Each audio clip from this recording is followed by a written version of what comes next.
पिछले वर्ष भी हमको पितृपक्ष में 3 दिन तक रहने का सौभाग्य मिला पावन तीर्थ गया में। इस वर्ष भी श्री बागेश्वर हनुमान जी के चरणों के प्रसाद के कारण, गुरुदेव की कृपा के कारण 2 या 3 दिन का इस वर्ष भी हमको ठहरने का सौभाग्य प्राप्त हो रहा है।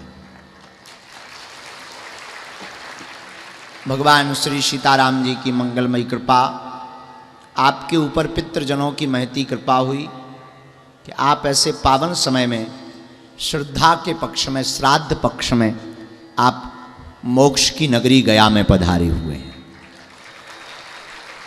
केवल ये मोक्ष की नगरी नहीं है, ज्ञान की भी नगरी है। ये वही नगरी है जहां बुद्ध को बुद्धत्व प्राप्त हुआ था,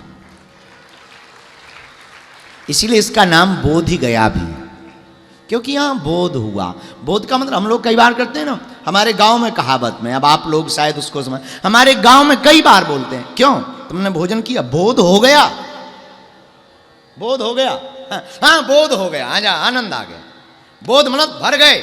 ऐसे यहां पर बुद्ध को बुद्धत्व की प्राप्ति हुई, बोध प्राप्त हुआ, संसार के सत्य और असत्य का पता चला। तो केवल ये मोक्ष की नगरी नहीं, यहां केवल गयासुर नहीं है, यहां केवल सब देवता नहीं, यहां केवल भगवान विष्णु का पाद नहीं, सब देवी देवताओं के साथ यहां बुद्धत्व, अंग्रेजी में इसको कहते हैं इनलाइटेड होना, अंग्रेजी में इनलाइटेड कहते हैं। तो अगर साधारण भाषा में हम लोग बात, आत्म साक्षात्कार को प्राप्त करना, इसी का नाम बुद्धत्व है। अच्छा, हम लोग जहां रुके उसका नाम संबोधि है। तिवारी जी ने बड़ा चुनकर नाम रखा, संबोधि, सम अवस्था पे पहुंचना। अच्छा, पूरी दुनिया में मजा सम का है, प्रकृति का नेचर भी सम का है। अब आप नेचर को बहुत करीब से देखेंगे तो बहुत सम का है। और अगर आपको जैसे किसी दिन आपको बहुत काम हो तो आपको टेंशन हो जाएगी, और किसी दिन बिल्कुल काम ना हो तो टेंशन, बहुत ज्यादा काम करना हो तो टेंशन, इतना काम, और बिल्कुल ना हो तो टेंशन। अब कमरों में करोगे क्या, दीवारें काटती। दोनों को बैलेंस बनाने के लिए थोड़ा काम करो, थोड़ा आराम करो, थोड़ा काम करो, थोड़ा आराम करो। अच्छा, केवल हंसो, केवल हंसो तो गला फूल जाएगा।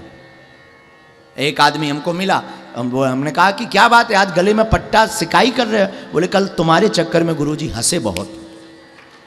हम कहा हुआ क्या? बोले नसें फूल गई। हमें पहली बार पता लगा कि हंसने में भी नसें फूलती। हम कहा हो गया कल्याण। बताइए, तो ज्यादा हंसो तो दिक्कत, अच्छा ज्यादा रो तो आंसू गायब हो जाता, तो भी दिक्कत। बैलेंस बना के चलो, थोड़ा रो लो, थोड़ा मुस्कुरा लो। आज लेट हम इसी चक्कर में हुआ कि आज हमने ज्यादा खा लिया। एक तो दिन भर भोग कुछ खाया नहीं, शाम को खाया, और इतना खाया कि ज्यादा खा गए।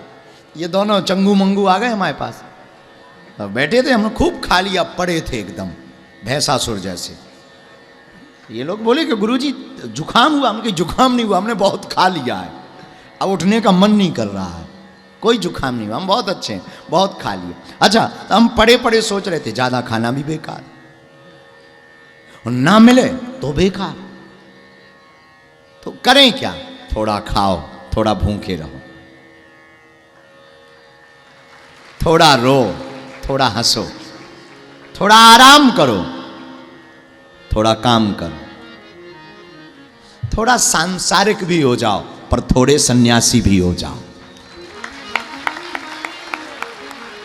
थोड़े अज्ञानी भी रहो, पर थोड़े ज्ञानी भी रहो। ज्यादा ज्ञानी होना भी बेकार है, फिर आदमी जी नहीं पाता है, सब में लॉजिक चाहिए उसे। ज्यादा पढ़ लेने वाले बहुत खतरेदार आदमी होते हैं। जितना विनाशक आदमी ज्यादा पढ़ लेने वाला होता है, उतना मूर्ख नहीं होता। पढ़ लेने वाला बहुत विनाशक आदमी होता है, तो ज्यादा पढ़ लेना भी मूर्खता है। थोड़े हमारे जैसा उल्लू भी होना चाहिए, बीच का बीच, थोड़ा थोड़ा, थोड़े मुस्कुराओ भी। अच्छा, थोड़े घर में भी रहो, थोड़े बाहर भी रहो, थोड़े घट में भी रहो।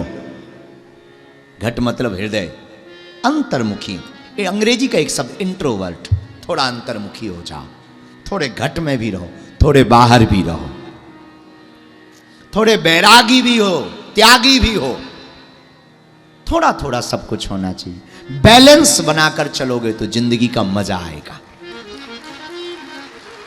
थाली में एकदम मीठा होगा, खाने का रस चला जाएगा, पर थोड़ा तीखा हो, थोड़ा मीठा हो, आहा। गोलगप्पे बहुत लोगों की पसंद होती है, तो एक दिन हमने, बल्कि हमारी भी पसंद है, तो एक दिन हमने सोचा कि गोलगप्पे एक ऐसी डिश है जो भारत में बहुत लोगों को क्यों पसंद है। तब हमें समझ में आया कि उसमें चटकारा भी है और उसमें मीठा भी है, दोनों है, बैलेंस है, इसलिए लोगों को पसंद है। पिक्चर भारत के लोगों को बहुत अच्छी लगती है, दुनिया के लोगों को अच्छी लगती है। विदेशों में भी जाओ तो पिक्चर के बहुत शौकीन होते हैं। पिक्चर में दोनों होता है, ज्ञान भी होता है, ढिसुम ढिसुम भी होता है, इलू इलू भी होता है, सब सब थोड़ा थोड़ा होता है। अब वो पिक्चर हिट होती है जिसमें सब हो, जिसमें सब हो, केवल ढिसुम ढिसुम हो, मार धाड़, कोई नहीं देखेगा। और केवल इलू इलू हो तो नहीं कोई देखेगा। और जो बनाने वाले पिक्चर वाले डायरेक्टर होते हैं, कहानी लेखककार होते हैं, वो स्टोरी राइटर जो होते हैं वो बहुत अद्भुत होते हैं। वो लिखते हैं तो थोड़ा इमोशनल, थोड़ा हास्य, उसमें एक दो कॉमेडियन भी रहते हैं हमारे जैसे, तो थोड़ा हास्य भी, थोड़ा इमोशनल भी, कुछ रोने वाली बात भी, कुछ सिखाने वाली, थोड़ा प्रेम, ताकि पिक्चर का मतलब आपको जो अच्छा लगे वो आप पाओ। किसी को हंसी अच्छी लगती, किसी को उसमें मार धाड़ अच्छी लगती, किसी को गीत संगीत अच्छे लगते, तो लोग गायन सुनते, गीत सुनते, जिसको जो प्रिय, सब कुछ होता है। तो फिर पिक्चर 3 घंटे हम ऐसे खो जाते हैं जैसे ये हम ही पात्र बन करके आ गए। उस कहानी को हम अपनी कहानी से जोड़ देते हैं, थोड़ा थोड़ा सब कुछ। तो आप लोग जहां आए हैं उसका नाम है गया, बोधि गया, बुद्धत्व की प्राप्ति बुद्ध को यहीं हुई। लेकिन जहां बैठे वो संबोधि है, यहां सब सम है। थोड़ा ऊपर भी बैठ सकते लोग, नीचे भी बैठ सकते, संबोधि है ना। थोड़ा ऐसा भी लगेगा कि जंगल है, पर कमरों में आओगे तो 5 स्टार की फीलिंग। अच्छा, बुरा ना मानना, बहुत मजाक में हम बोल रहे हैं, इसको बहुत गंभीर। स्विमिंग पूल भी है। अब जिन्होंने कभी स्विमिंग पूल लिया नहीं, उनके तो पूर्वज नहा के तर गए। एक दादाजी हमको मिले, बोले गुरुजी पुरखा तरे या ना तरे, हम सो तर गए। हमने टीवियों में देखे थे स्विमिंग पूल, बल्कि उसको वो तालाब बोल रहे थे। तो बोले ये वाले तालाब हमने टीवियों में देखे थे, और आपने क्या गजब का जलवा किया, यहीं है। हमने मन ही मन कहा इनके तो पूर्वज चले गए, इनके पूर्वजों को कोई नहीं रोक सकता है। तो थोड़ा थोड़ा, इसलिए इस स्थान का नाम संबोधि है, समअवस्था में जीना। संबोधि के स्थान पर हम लोग बैठे हैं। बिहार की भूमि है, बहार ही बहार है यहाँ। बिहार में तो बहार है ही है। नालंदा विश्वविद्यालय की चर्चा, माँ जानकी की चर्चा कौन नहीं है। और बिहार आवे हमको एक महात्मा बहुत प्रिय, गोलोकवासी परम पूज्य श्री बक्सर वाले मामा जी। हाँ, बिहार आते ही हमको उनकी याद आती है। उनके बहुत गीत हमने दर्शन नहीं किया, पर उनको सुना बहुत है, बहुत सुना हमने। मामा जी को सुना भी और गुरु भाई हमने पढ़ा भी। आज अद्भुत दिन है, पहला भगवत चर्चा का पहला। हम कोई प्रवचन सुनाने नहीं आए, हम तो ऐसे ही मूड में आ गए। ये लोग आ गए, बोले चलो, हम चलते हैं। लेकिन आज अच्छा लगा, हमारे गुरु भाई जो हमारे पूज्य गुरु जी की सेवा में, जिनके कारण हमारे जीवन का आधार और श्वास है, परम पूज्य जगत गुरु भगवान, जिन्होंने पद्म विभूषण प्राप्त किया है, पर सपोर्ट लगा के नहीं, विद्या के बल पर। जगत गुरु की उपाधि पाई है पैसा दे करके नहीं, विद्या का वखान करके। वो जगत गुरु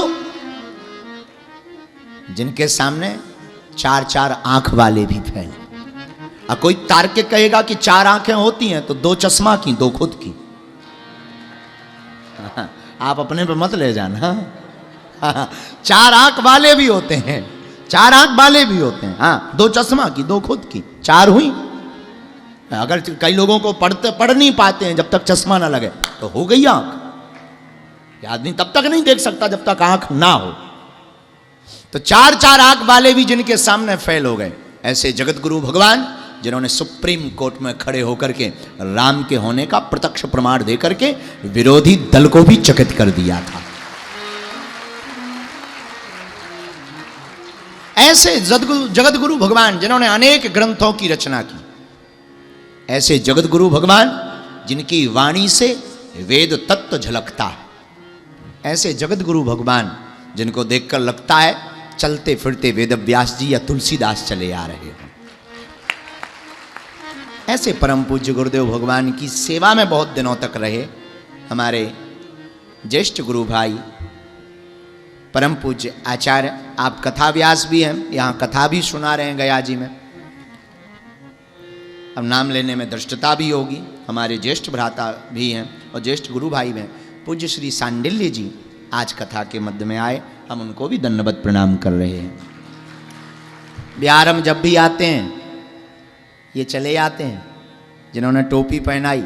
अच्छा, ये जब भी आते हैं तो टोपी पहनाते हैं, मंत्री हैं। अच्छा, पाग बोलते हैं, हाँ पाग, टोपी नहीं है, टोपी तो उनकी होती है, मिथिला का पाग है ये।